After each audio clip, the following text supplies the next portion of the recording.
Et c'est avec cet encouragement, chers amis, que j'aimerais parler aujourd'hui sur les thèmes « Une vie remplie du Saint-Esprit ». J'aimerais faire une continuité du message de notre pasteur honoraire de la semaine passée. Il nous a dit « Les parcours bénis du chrétien ». Et je me suis dit, les parcours bénis du chrétien, c'est une vie remplie du Saint-Esprit. Je me suis dit, ça peut faire une très bonne suite. Et voilà les titres de mon message ce matin.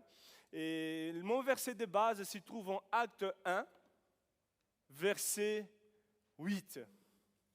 Acte 1, verset 8. Allez, après, nous allons voir des autres versets, mais j'aimerais poser les fondations de ma prédication ce matin à travers ces versets. Acte 1, verset 8, il nous dit « Mais le Saint-Esprit descendra sur vous.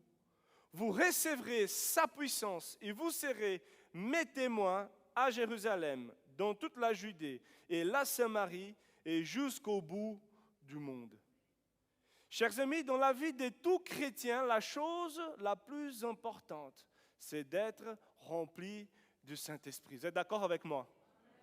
Jésus lui-même dira, sans moi, vous ne pouvez rien faire. Jean 15, 5, je cite. Et, chers amis, Dieu habite dans les croyants en la personne du Saint-Esprit, via notre foi en Jésus. Donc, si nous sommes remplis du Saint-Esprit, Dieu, il peut travailler en nous, de façon à ce que nous produisons des fruits. Si nous ne sommes pas remplis du Saint-Esprit, chers amis, nous allons avoir une vie improductive. Et la vérité est que toute chose, nous, en tant que croyants, on dépend du Saint-Esprit. C'est le Saint-Esprit qui nous convainc des péchés, que ce soit avant notre conversion, que ce soit après notre conversion. C'est le Saint-Esprit qui nous fait vraiment comprendre l'Évangile, qui nous fait naître de nouveau, d'une manière spirituellement parlant, je parle. Enfin, ça, c'était pas une très belle phrase. Mais vous avez compris. Chers amis, c'est le Saint-Esprit qui donne sa puissance pour qu'on puisse être des témoins efficaces. C'est le Saint-Esprit qui nous guide dans notre vie des prières. Le Saint-Esprit, il est important pour nos vies. Et vous savez, regardez une chose intéressante, quand Jésus l'envoie, quand Jésus donne plutôt la grande commission des disciples, en Matthieu 28, les thèmes de l'année, c'est quoi? Allez, faites de toutes les nations des disciples, baptisez-les au nom du Père, du Fils et du Saint-Esprit, enseignez-leur en mettre en pratique tout ce que je vous ai prescrit. Et je serai avec vous jusqu'à la fin du monde. Mais avant de les envoyer partout dans le monde, qu'est-ce que le Seigneur il a fait? Il a dit, attendez à Jérusalem. Attendez que je vous envoie les consolateurs. Attendez que je vous envoie cette puissance qui va vous capaciter pour faire l'œuvre que je vous ai commandé de faire. Et chers amis, cet ordre ne peut jamais être modifié. Avant que nous, moi et toi, nous allons partout dans le monde prêcher la parole de l'Évangile, nous devons tout d'abord être remplis du Saint-Esprit. Le Seigneur, il nous donne cette capacité afin que nous soyons vraiment des témoins efficaces pour le partage de l'Évangile. Donc, chers amis, nous avons besoin d'être remplis du Saint-Esprit. Est-ce que ce matin, tu t'attends à être rempli du Saint-Esprit? Est-ce que tu es désireux ce matin d'être rempli du Saint-Esprit? Et afin de nous préparer pour l'application de mon message, j'aimerais vraiment souligner 4 vérités concernant la puissance du Saint-Esprit. Tout d'abord, chers amis, nous pouvons voir que l'origine de cette puissance, il nous dit dans les versets, le Saint-Esprit descendra sur vous et vous recevrez cette puissance. Donc, chers amis, la puissance qui capacite l'Église ne vient pas de l'être humain, ne vient pas de la terre, mais cela provient du ciel. Cela provient de Dieu. La puissance ne vient pas des hommes, mais la puissance vient du Saint-Esprit. L'Église, chers amis, ne peut pas accomplir son rôle sans la puissance de l'Esprit. Il n'y a pas, chers amis, de christianisme sans puissance. La parole nous dit que l'Évangile est la puissance de Dieu. Et la source de cette puissance, c'est le Saint-Esprit. Vous me suivez là? La puissance de Dieu, aujourd'hui, regardez quelle chose magnifique, elle est à la disposition de chaque croyant. Tout comme dans l'Église primitive, tout comme au cours des siècles. La même puissance qui était sur Jésus est sur l'Église. La même puissance qui a ressuscité Jésus d'entre les morts permet aujourd'hui à moi et toi en tant qu'Église d'avoir une vie victorieuse. Sans la puissance du Saint-Esprit, toute la formation des disciples pendant ces 3 années qui sont restés à côté de Jésus, ça ne servirait à rien. Il fallait le Saint-Esprit pour que l'œuvre soit accomplie. Il fallait cela. C'est la puissance de l'Esprit, chers amis, qui nous fait produire du fruit. Lorsque le Saint-Esprit est descendu au jour de la Pentecôte, il y a une récolte. Une récolte d'âmes, je parle.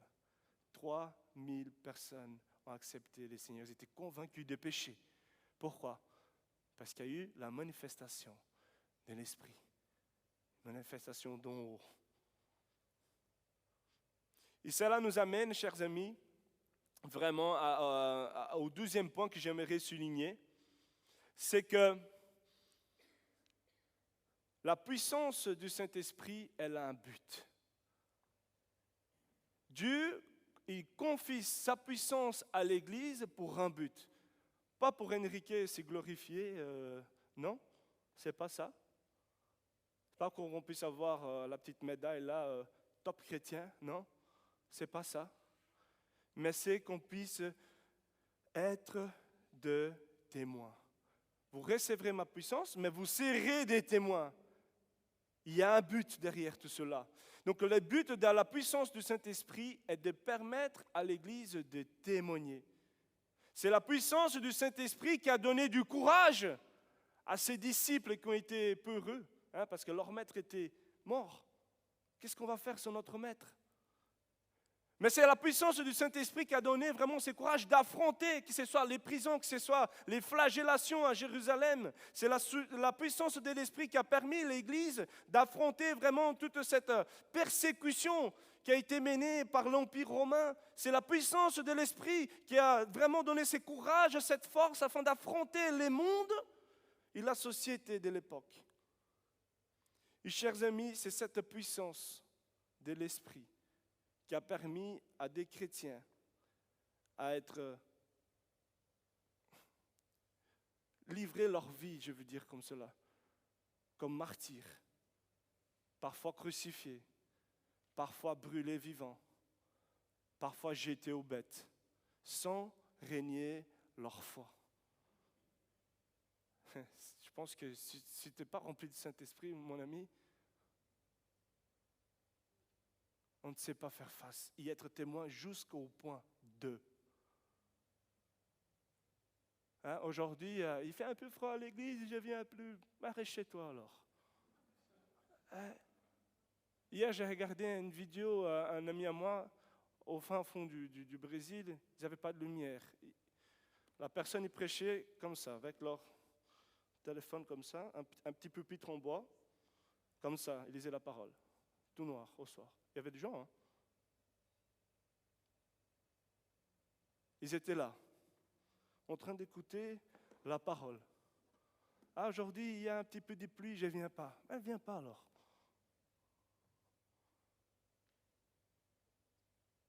Chers amis, on doit parfois, je parle dans l'amour, parce que mon but aujourd'hui, c'est de vous titiller là, de vous dire, les gars, la puissance du Saint-Esprit nous permet d'accomplir plus que cela. Je ne sais pas si on était dans cette époque aussi, même aujourd'hui, si on habitait. Hier, j'ai regardé encore 2 jeunes missionnaires qui ont été tués en Haïti. Je ne sais pas si on est prêt pour aller dans des pays pareils, peut-être juste pour témoigner de notre foi. Mais la puissance du Saint-Esprit nous donne vraiment cette capacité. Seigneur, si je dois témoigner là, même si je dois être mis en prison, même si, je ne vais pas faire des compromis avec mes valeurs, avec mes principes. Je continue à prêcher la parole. Et chers amis, c'est le but du Saint-Esprit, que nous soyons, vous et moi, des témoins efficaces, même si cela serait synonyme d'être livré à la mort. Cependant, chers amis, rien ne peut empêcher un croyant ou une église d'être rempli par le Saint-Esprit. Rien ne peut empêcher. Quand nous sommes revêtus de cette puissance qui vient d'en haut, Dieu donnera le courage nécessaire pour affronter la circonstance du moment. Si aujourd'hui le Seigneur nous remplit du Saint-Esprit, c'est pour que nous puissions être de... Je ne vous ai pas entendu. Des témoins. Juste au passage, les mots témoin au grec, ça s'écrit martyros, ce qui donne le mot martyr. Hein? Être témoin, ça veut dire aussi parfois être martyr. Bref, et cela nous conduit à la troisième vérité de cette puissance que j'aimerais souligner ce matin, l'étendue de la puissance. Il y a l'origine, elle vient d'en haut. Il y a un but, il y a une mission. Nous devons être des témoins. Ce n'est pas pour garder pour toi. Hein. Ce n'est pas pour rester tu es spirituel à l'église. Alléluia, gloire à Dieu. Je lève les mains, je parle en langue. Hein? Et puis j'arrive avec mon épouse à la maison. C'est toujours mon épouse. Que je prends comme exemple. Et je ne suis pas de témoignage. Je suis au travail et je ne suis pas de témoignage. Je suis avec ma famille en train de manger un bon repas et je ne suis pas de témoignage. Non, chers amis, si le Seigneur nous a donné cette puissance, c'est que nous serons des témoins à Jérusalem, dans toute la Judée, à la Samarie et jusqu'au bout du monde. C'est partout où nous irons. Nous devons être des témoins parce que c'est le Seigneur qui nous capacite à travers son esprit. L'Église a besoin de la puissance du Saint-Esprit pour pouvoir sortir des quatre murs, pour pouvoir apporter l'Évangile dans sa ville, dans sa région, à toute ethnie éparpillée dans les pays. C'est notre rôle, chers amis. C'est notre rôle. Et sans la puissance du Saint-Esprit, l'Église s'y stagnera. Sans la puissance du Saint-Esprit, l'Église ne regardera qu'à son propre nombril. Ça me fait mal au cœur aujourd'hui de voir des églises qui devaient être des églises, mais qui sont plutôt des musées. On va juste pour c'est beau, c'est bien. C'est vide. Il manque quelque chose, chers amis. Il manque la puissance de l'Esprit. Il manque la vie de l'Esprit. Le but de l'Église, c'est d'être productive. C'est d'avoir un rôle important dans la société. C'est d'être lumière, d'être sel et lumière. Sans la puissance de l'Esprit, notre lampe s'éteindra. Nous qui devrions être la lumière du monde.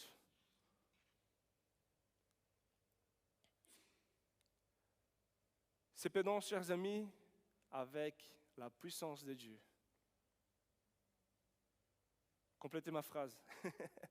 Avec la puissance de Dieu, l'Église peut grandir. La puissance de Dieu, quelqu'un d'autre?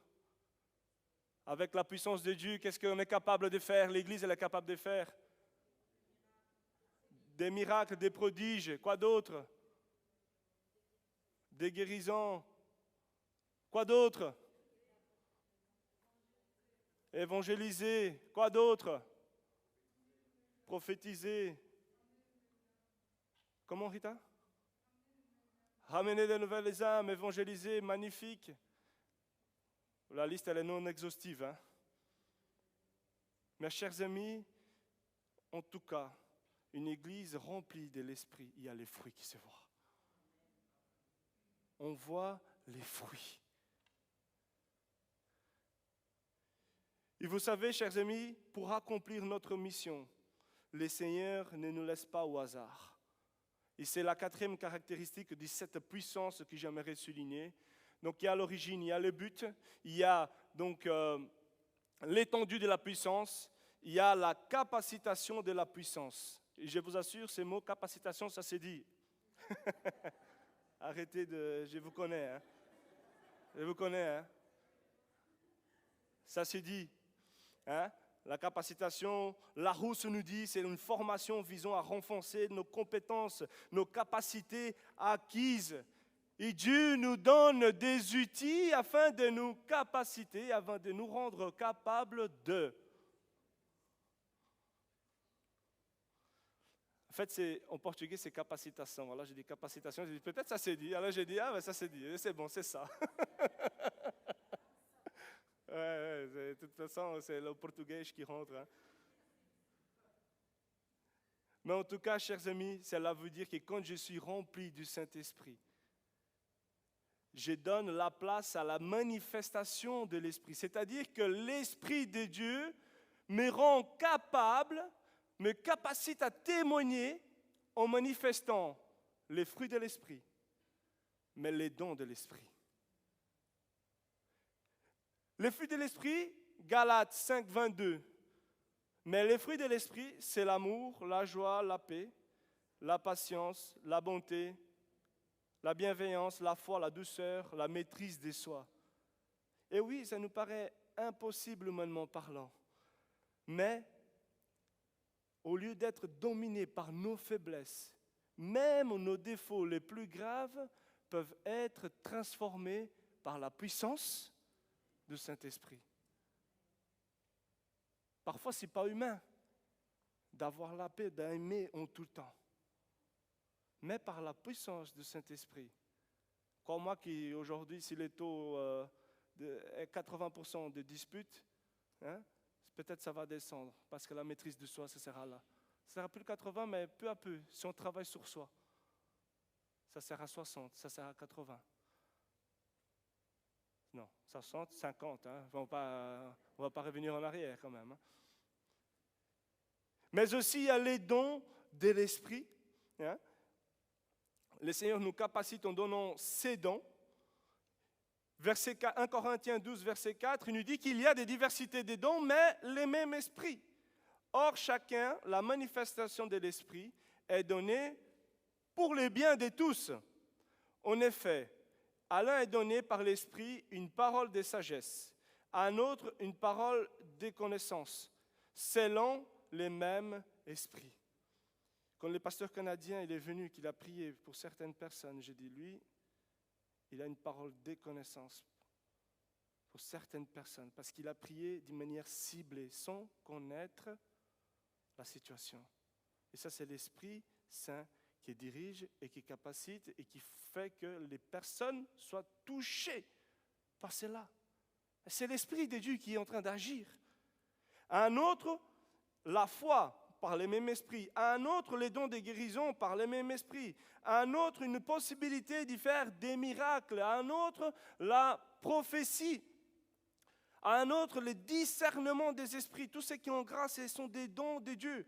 À un autre, diverses langues. À un autre, l'interprétation des langues. Mais toutes ces choses, c'est un seul et même esprit qui les accomplit en les distribuant à chacun en particulier comme il veut. Les dons de l'esprit ne se limitent pas au parler en langue, chers amis. D'accord ? Tu peux être rempli de l'esprit et avoir le don de la foi. Tu peux être rempli de l'esprit et avoir le don de prophétie et de guérison. Nous n'avons pas tous les mêmes dons, mais l'esprit distribue selon les circonstances. Est-ce que c'est fini les dons de l'esprit? Est-ce qu'il n'y en a que 9 dons de l'esprit? Oui ou non? Il y en a 9 ou il y en a plus? Pourquoi vous hésitez? Il ne faut pas mettre l'esprit dans une boîte. Hein? Non, ce n'est pas vrai. Romains 12 continue. Nous avons des dons différents. Les dons de la prophétie, qui les est en accord avec la foi. Si un autre est appelé à servir, qu'il consacre à son service. C'est un don de servir. Celui qui enseigne s'y donne à son enseignement. C'est un don de pouvoir enseigner sous la puissance de l'esprit. Celui qui a les dons d'encourager. Celui qui a les dons d'encourager à l'encouragement. Et parfois, tu te dis, je n'ai pas de dons. Des dons, pardon, pas des dons, des dons. Je n'ai pas de dons, mais tu es celui qui encourage les autres. Tu es celui à voir quelqu'un. J'ai parlé avec quelqu'un, cela m'est venu à l'esprit, je parlais avec quelqu'un la semaine passée, il dit, oui, mais je ne fais que ça par rapport à ce que les autres y font. Je dis, frère, toi, tu dois regarder à toi. Ce que tu fais est déjà précieux aux yeux de Dieu. Et c'est un frère qui encourage les gens. C'est un frère qui discerne à lui, et puis il va envoyer un message d'encouragement. Frère, ça c'est être rempli de l'esprit. Ça c'est aussi être rempli de l'esprit. Ce n'est pas juste parler aux langues prophétiques. Non, c'est un don de Dieu, l'encouragement. Et si Dieu te l'a donné, ces dons-là continue. Que celui qui donne fasse avec la générosité, que celui qui dirige fasse avec zèle. Que celui qui exerce le fasse avec bien. C'est celui qui exerce la bienveillance, qu'il le fasse avec joie. Encore une fois, ces dons, c'est pour les biens communs de tous. C'est pour l'édification de l'Église. Et tout cela est donné en vue du service, en vue du témoignage. Dieu nous envoie partout dans le monde, mais nous donne des outils précieux. Et toi, parfois, et moi et toi, parfois nous nous battons avec nos propres forces. Parfois nous sommes devant une situation, et nous sommes entêtés, Seigneur. Au lieu de cibler la prière en disant, Seigneur, donne-moi la sagesse de bien conduire cela. Seigneur, donne-moi une parole de connaissance qui va débloquer la situation. Seigneur, que tu puisses augmenter ma foi afin que je puisse déjà voir les miracles accomplis.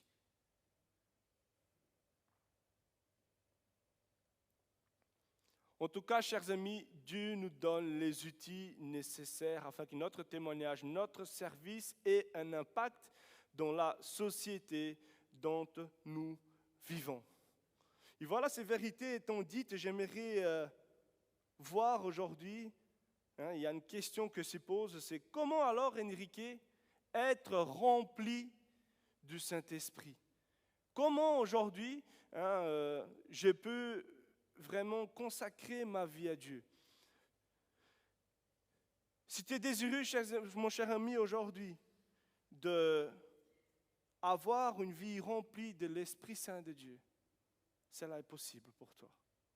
Je vais donner 3 étapes qui, si nous faisons cela de manière constante et régulière, ça nous aiguisera notre esprit à l'Esprit de Dieu et on sera attentif à ce que le Seigneur nous guide à chaque instant. Comment être rempli du Saint-Esprit? Tout d'abord, en faisant un examen de conscience. Je vous ai eu, j'allais parler d'un truc mystique, non. Terre à terre, simple. En faisant un examen des consciences. Si tu veux être rempli du Saint-Esprit, voilà la première étape. Acte 20, 28, veillez donc sur vous-même. 1 Corinthiens 11, 28, que chacun donc s'examine lui-même. Chers amis, les chrétiens désireux d'être remplis du Saint-Esprit doivent veiller sur lui-même régulièrement, s'examiner sérieusement lui-même. Vous savez, je dois m'examiner intérieurement, non pas pour m'assurer que je suis peut-être au même niveau que les autres, que je suis au même niveau que mon frère, que ma sœur, non. Ou que je suis en conformité avec les traditions, avec peut-être les exigences de mon église brésilienne, italienne. Non. Non. Je dois m'examiner plutôt pour voir si je manifeste les résultats d'une vie remplie du Saint-Esprit. C'est-à-dire tout ce que j'ai mentionné en haut, surtout les fruits de l'Esprit. Hein? En fait, la vérité est que malheureusement, parfois, notre témoignage ne fait pas approcher les gens de Dieu, mais plutôt les font éloigner encore plus. Et vous savez, chers amis, en vain, nous prions, mais Seigneur, sauve cette âme, pour cette âme qui m'est très chère, j'ai prié pour le salut des âmes, des perdus. Mais au moment de témoigner, on n'a pas une parole bienveillante, mais on a une parole plutôt blessante. Si au moment de témoigner, on n'a pas un discours qui est motivé par l'amour, mais un discours qui est motivé par la colère, parfois même motivé par la jalousie. Frères et sœurs, si nous voulons que notre témoignage ait de la puissance et un impact positif, nous devons changer notre amertume en bonté. Nous devons changer notre colère en gentillesse. Nous devons changer notre incrédulité en foi. Nous devons changer notre insensibilité par la compassion. Et cela est possible grâce au Saint-Esprit de Dieu qui change nos cœurs.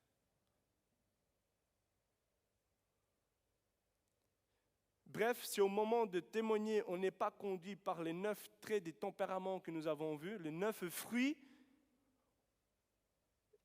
on doit s'examiner, chers amis. Parce que les fruits de l'esprit, on va dire, c'est le label du chrétien. Hein? C'est l'étiquette de la personne remplie de l'esprit.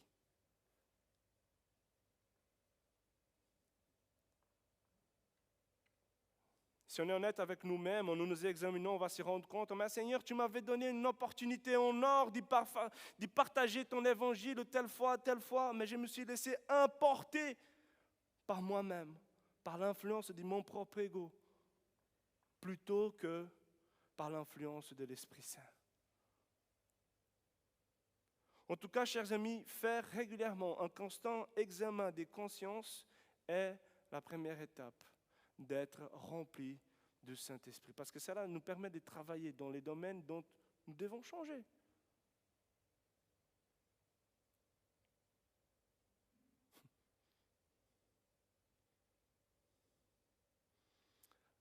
Dis à ton voisin, réveille-toi et fais un examen de conscience. Je ne vois certains qui commencent à flancher. Allez, courage.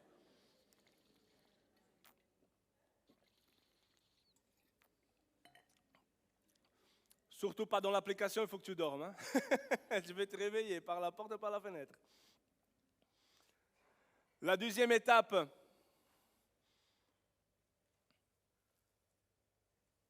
afin d'être rempli du Saint-Esprit, est de se soumettre entièrement à Dieu. Et j'aime énormément l'apôtre Paul. Qu'est-ce qu'il est fort pour nous trouver des images. Hein? Éphésiens 5, 18, il dit « Ne vous enivrez pas de vin, mais soyez remplis de l'Esprit. » L'apôtre Paul nous donne une image percutante, hein, en disant que pour connaître cette plénitude de l'Esprit, d'être remplis de l'Esprit Saint, nous devons nous livrer au Saint-Esprit, tout comme un ivrogne s'y livre à la boisson, à l'alcool, pour s'enivrer du vin. Et la vérité, chers amis, est que lorsqu'un homme est ivre, il est dominé par l'alcool. Il vit, il agit sous l'influence de l'alcool. Allez, faites pas semblant, tu sais bien de quoi je parle parce que tu as déjà été un peu pompette. Hein? Mais c'est vraiment l'image percutante que l'apôtre Paul va dire. Hein? Il ne dit pas ça au hasard. Cette comparaison est riche de sens car il est de même par rapport au fait d'être rempli de l'Esprit. C'est-à-dire que nos actions, l'action de l'être humain doit être dominée et dictée par le Saint-Esprit. Tout comme une personne est ivre, tout comme une personne ivre est sous l'influence de l'alcool. Et la vérité, chers amis, est que parfois, nous résistons à Dieu. On s'y donne à Dieu, mais avec des réserves.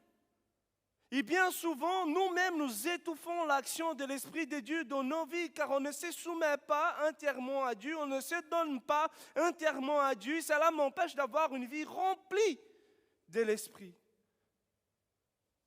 Chers amis, pour être remplis de l'Esprit, nous devons nous rendre entièrement disponibles entre les mains de Dieu. Tout comme les ivrognes se rendent disponibles pour boire. Allez, un petit verre de main, allez, je suis partant. On n'hésite pas, on y va. Je suis passé par là, c'est pour ça que j'ai dit. Ça, c'était mon verset d'excuse pour dire que c'était biblique et d'appeler les autres à boire.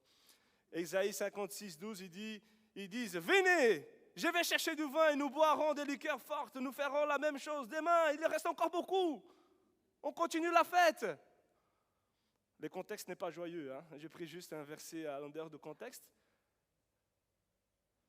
Mais parfois nous menons cette vie, tout comme je menais un peu dans ma jeunesse. On ne s'arrête pas. Demain, il y a encore, je suis là, présent. On boit, on s'amuse. Et vous savez, chers amis, quand on comprend l'Évangile, c'est de cette façon que le Seigneur aimerait que l'on soit dans la recherche de l'Esprit Saint, de la recherche de Dieu. Qu'est-ce que le Seigneur dit? Ceux qui ont soif, venez, et je vous donnerai de l'eau vive qui jailliront jusqu'à l'éternité. Le Seigneur, il a une source d'eau vive, intarissable, qui ne finit jamais. Et nous pouvons venir nous abreuver, vous avez compris? Spirituellement, aujourd'hui, demain, après-demain, qu'on en aura besoin, qu'on en aura envie. C'est juste se dire, Seigneur, je viens. Seigneur, je veux être rempli de l'Esprit. Je viens. Je veux cela. Pour s'enivrer, on remplit toujours les verres à ras-bord, mais la volonté de Dieu est que nous puissions déborder de la puissance du Saint-Esprit. Dans le psaume 23, 5, il nous dit que le Seigneur fait déborder notre coupe. En tout. De l'esprit, je parle, la coupe, mais de l'esprit, pas de vin. Fais déborder ma coupe de l'Esprit de Dieu. Quand nous attendons et nous recherchons cette manifestation de l'Esprit, la bénédiction de Dieu nous dépasse. Comme je vous ai cité par rapport à la conférence.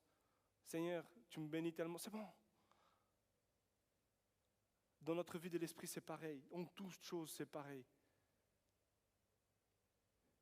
Nous devons aujourd'hui, chers amis, nous soumettre à Dieu après avoir fait cet examen de conscience.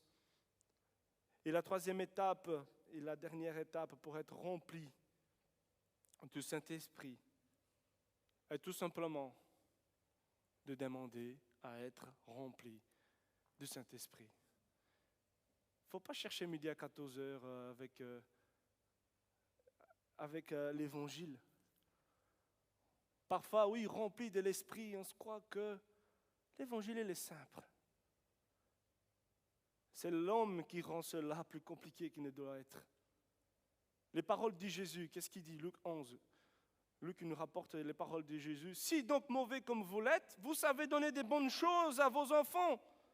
Le Père Céleste donnera d'autant plus volontiers le Saint-Esprit à ceux qui le lui demandent.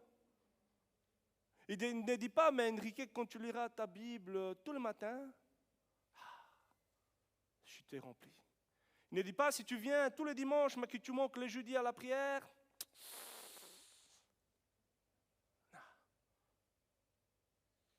non. À ceux qui le lui demandent, à ceux qui sont en constante recherche. Ça peut être par la prière, oui, ça peut être par ces choses-là, entendons-nous bien. Mais c'est plutôt dans l'attitude. Donc, lorsqu'un chrétien a fait son examen de conscience, il s'est soumis sans réserve à Dieu, il est prêt pour cette dernière étape qui consiste tout simplement à demander à Dieu d'être rempli du Saint-Esprit. Ne tombons pas, chers amis, dans l'erreur de se dire, mais je dois attendre le Saint-Esprit, je dois le patienter, que Dieu l'envoie du ciel. Non! Seuls les disciples à l'époque de Jésus ont reçu l'ordre d'attendre la Pentecôte, parce qu'ils n'étaient pas encore arrivés. Depuis la Pentecôte, depuis cette fête, aujourd'hui, tous ceux qui demandent à être remplis de l'Esprit, qui veulent expérimenter celle-là, il suffit que demander. Et s'attendre à Dieu qui va arriver.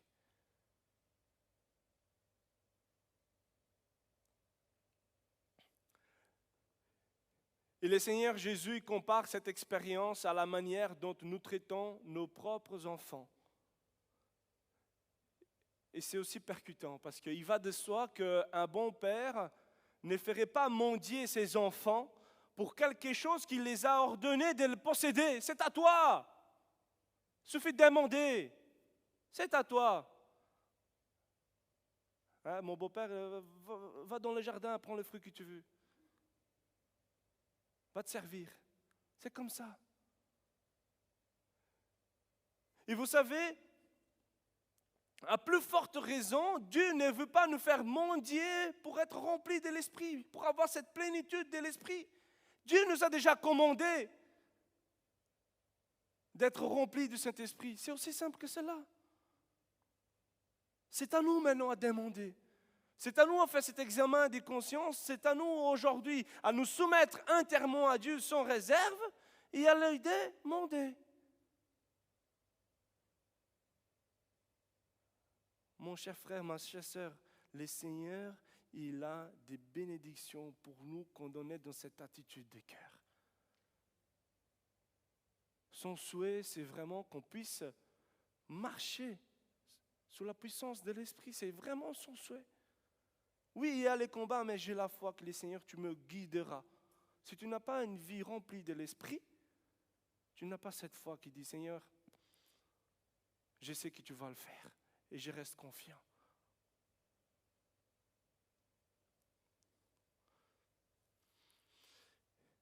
Et vous savez, le fait d'être rempli du Saint-Esprit n'est pas une expérience unique qui dure toute la vie. Au contraire, ces processus peuvent s'y répéter plusieurs fois. Et je prends l'exemple de l'apôtre Pierre.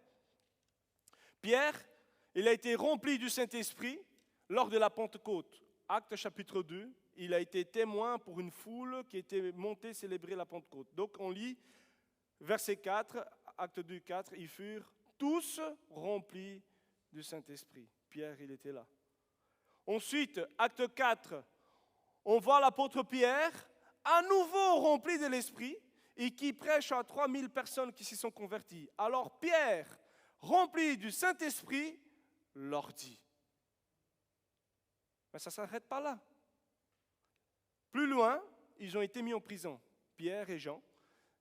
Et quand ils ont été relâchés de la prison, ils sont allés vers les autres disciples pour témoigner auprès des autres disciples. Ils ont pris un moment de prière. Verset 31, qu'est-ce qu'il nous dit? Ils furent tous remplis du Saint-Esprit. Ils annonçaient la parole de Dieu avec assurance. Chers amis, la Bible nous rapporte 3 reprises que l'apôtre Pierre a été rempli du Saint-Esprit, mais certainement il a été rempli plusieurs fois. Et en fait, celle-là, ça doit se reproduire souvent, voire même peut-être chaque jour dans la vie du croyant. Il suffit de demander à Dieu. Il nous dit, soyez remplis de l'Esprit aujourd'hui. N'attendez pas demain. C'est aujourd'hui que le Seigneur veut faire déborder ta coupe. Ça me vient en italien, je ne sais pas pourquoi. Traboccare la coppa. C'est beau quand même en italien. Ah, mon beau-père n'est pas là aujourd'hui. Mes chers amis, Galates 5, 16 et 25 nous dit, je vous dis donc ceci, menez votre vie dans la dépendance du Saint-Esprit et vous n'obéirez pas aux désirs qui animent l'homme livré à lui-même.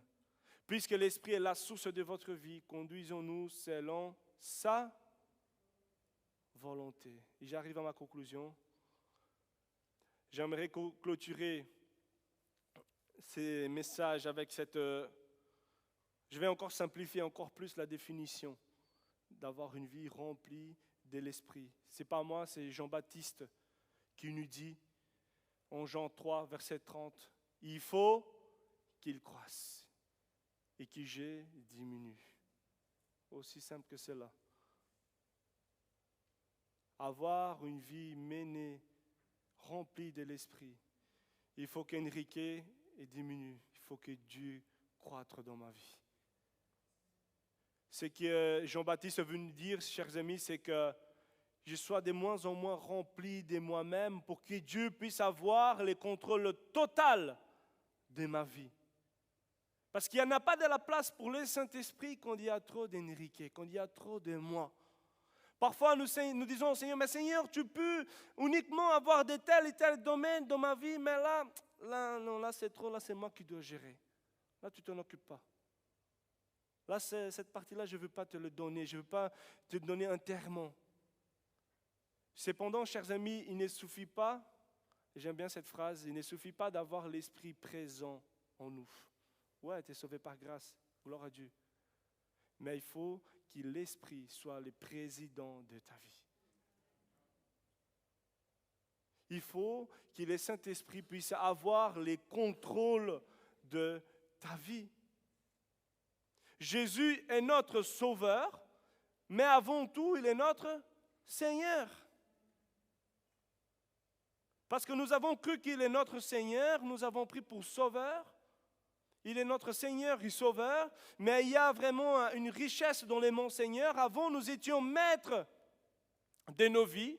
Notre âme était perdue. Néanmoins, nos vies ont été rachetées par le précieux sang de Jésus. C'est-à-dire que c'est Dieu maintenant qui t'a été racheté par le précieux sang de Jésus. C'est Dieu qui doit devenir maître, Seigneur de ta vie. Il ne t'a pas acheté une partie, hein? C'est ton âme entière. Dieu, tu veux au complet. Dieu veut devenir le maître de ta vie, de ma vie. Il veut avoir la suprématie. Dieu veut avoir la plus grande influence.